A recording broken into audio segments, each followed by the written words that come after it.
Welcome to Thomaston Place. I'm Kaja Veilleux, owner and one of the auctioneers that'll be doing the sales, 4-day sale in November to the 12th, 13th, 14th, and 15th. And we're going to give you a little gallery tour today of the Thursday sale. On Thursday, we have multiple collections that we're going to be selling from different families from around the country. And one of the categories that I'm really fond of is the decoys. But one of the special things about the decoys that we are selling is from a family in Camden, Maine. We have 24 of these miniature hand-carved and painted decoys. This is a preening canvasback, or a feeding canvasback, I should say. But what's really nice about it, it has the original stamp by Elmer Crowell, the famous Massachusetts carver.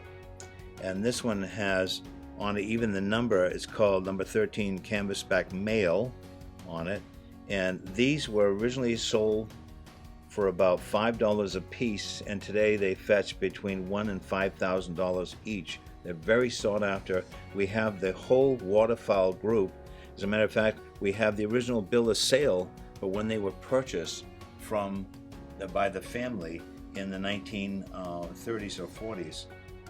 And so we have the canvasback, and then we have this wonderful mallard female. But you'll notice that incised or stamped wooden signature A.E. Crowell has his address and things on it, which is very significant to these.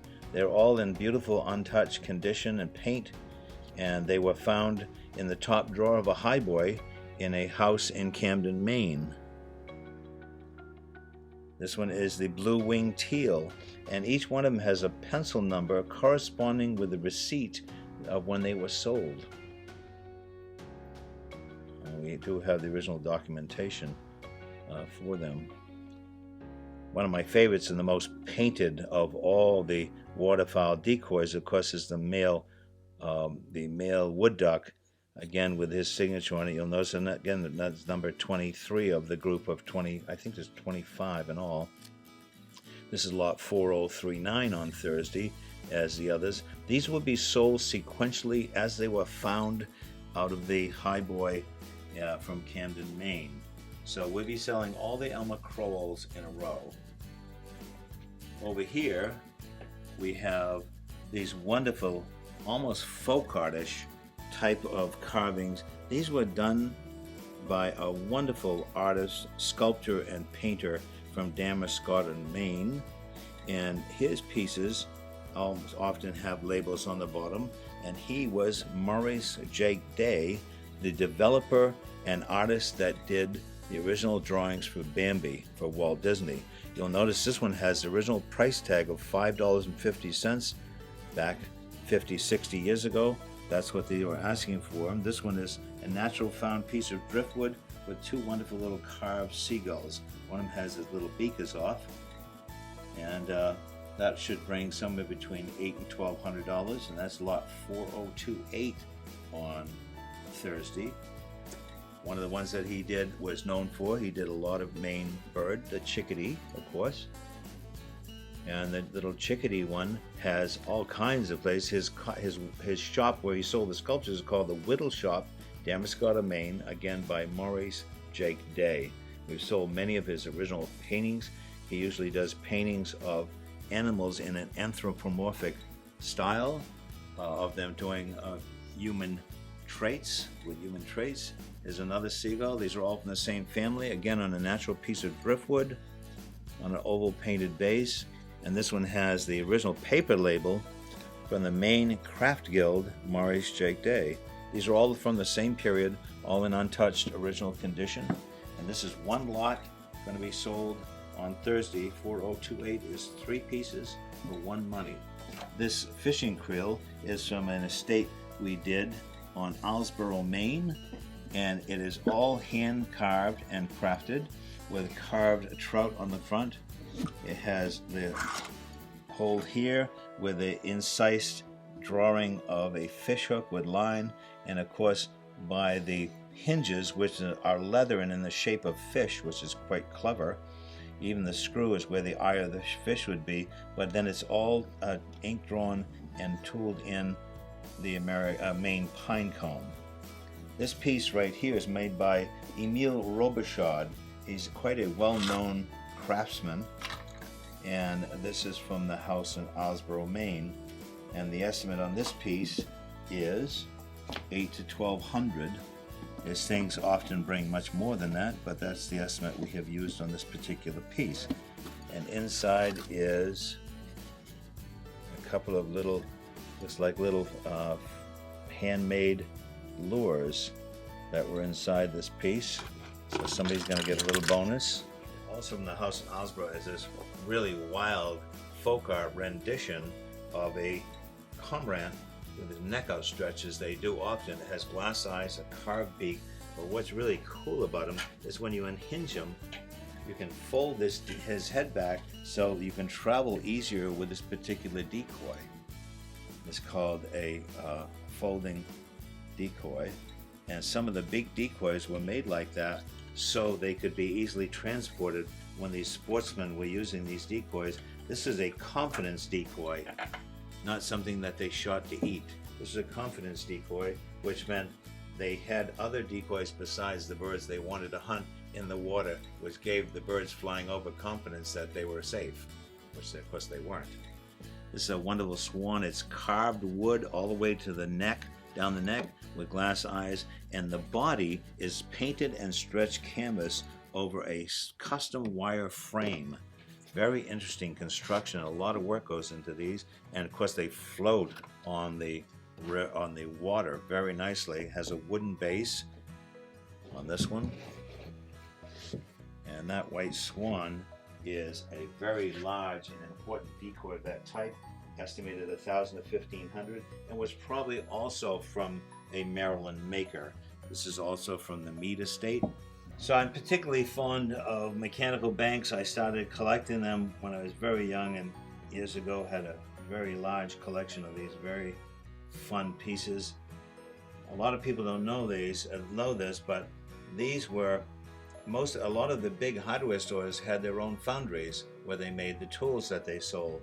And then someone got the idea that when the people came in to the hardware stores with their children, there was nothing really for the kids to do or for them to purchase for the children. So, becoming more like a general store, they started having their foundries cast these wonderful mechanical banks. This one particularly fun is called Jonah and the Whale. So he throws the coin into the whale's mouth. When you release it, the whale's mouth keeps moving. This one is in 95% original paint, which is really significant because usually when the children use these, they get chipped or scraped or whatever and worn out.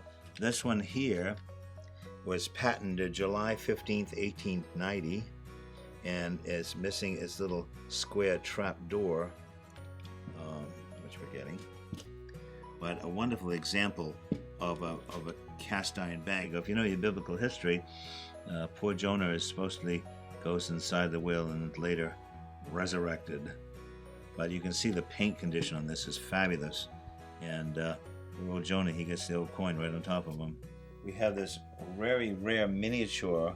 It's a 3/4 length portrait of a young noblewoman, signed and dated 1792, and it's by the famous French miniaturist Jean-Baptiste Jacques Augustin. It appears to be in a vintage French bronze frame with an estimate of 3,000 to 5,000. Here's the back of it right here. You can see that we've opened it to check the condition and find the signature and things like that. It's beautifully signed and dated down in the corner, which a lot of them are not. But look at this fine work and all the crinkling and the clothing and the hair. Every little line is done. They painted these with a single hair brush, I'm told. And I would think so, to get that kind of detail. So we have several miniatures that day, including this one here, which is in the period bird's eye maple frame. Another one, very soft pastel colors, signed down in the corner.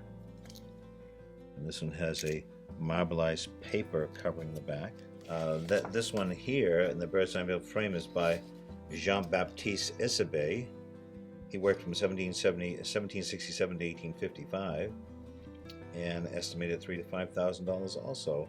And these were all collected by a gentleman, his estate from Portland, Maine. We have quite a collection of art. One of the lots is 3 original wood blocks by the Rockport, Maine artist. His name was Carol Thayer Berry, and he does wonderful woodblock prints. This one's called Stonington, Deer Isle, Maine Coast by Carol Thayer Berry. He always has this monogram in the corner of all his authentic pieces, and usually they're titled and penciled and signed in pencil. These are all in black lacquered frames with acid-free white mats or ivory mats. And we have 3 of them. So we have Stonington, Deer Isle. This is all being sold as one collection at one time. This is Bay Islands, Maine Coast, Carol Thayer Berry. When it says IMP, that means it's a proof one. This one is in 2 tones. It's in green and black and white. So that means you have to have 2 different blocks to make this color like this. And then a 3rd one of that lot is a black and white, and this is a home down east Maine Coast. A nice little clipper ship or a little sailboat in the front. This one says IMP2, which means it was an artist proof, which is usually the first ones that come off the block when you start printing the series. Well, this is the rest of the collection of Elmer Crowell decoys here, which you can see they're all waterfowl, and then a nice vast array of sport fishing reels. Then we have a whole bunch of really nice quality fishing rods too, fly rods, bamboo fly rods and things like that are in the sale. And so a nice group of sporting things to start the sale.